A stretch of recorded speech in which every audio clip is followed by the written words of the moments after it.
thằng la cái cần last round tên của gì khá là đấy một số xin công công tôi sẽ lớn một tình hình vì vậy nó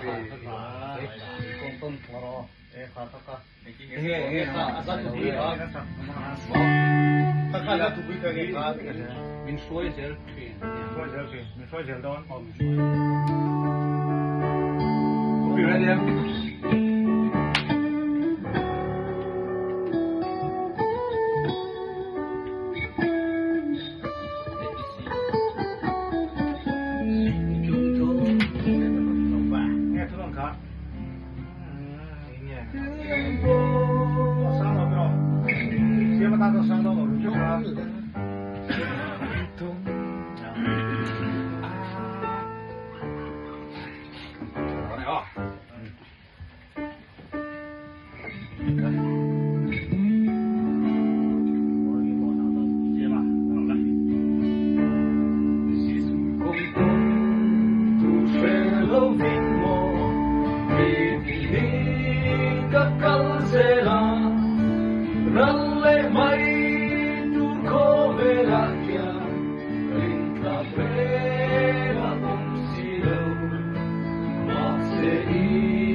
Hãy subscribe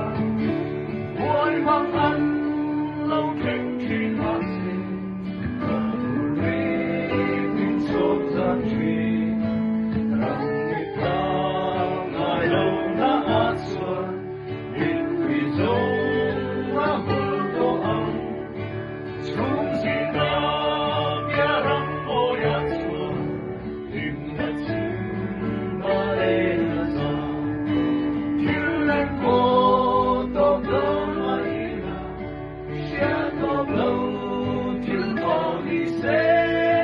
để không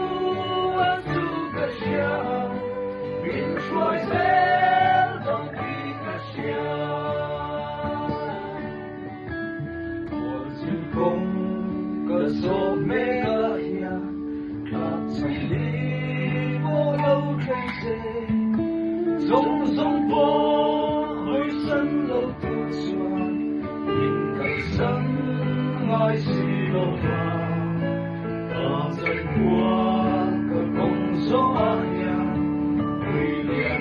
lỡ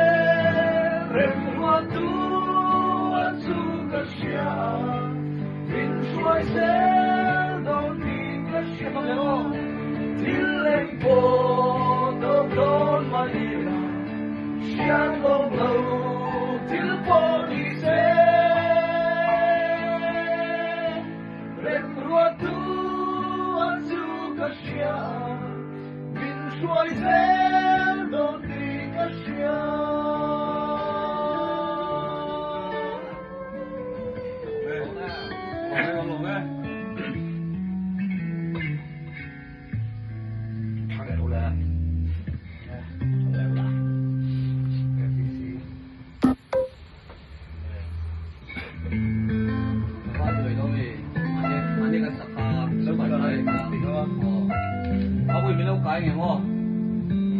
hấp dẫn.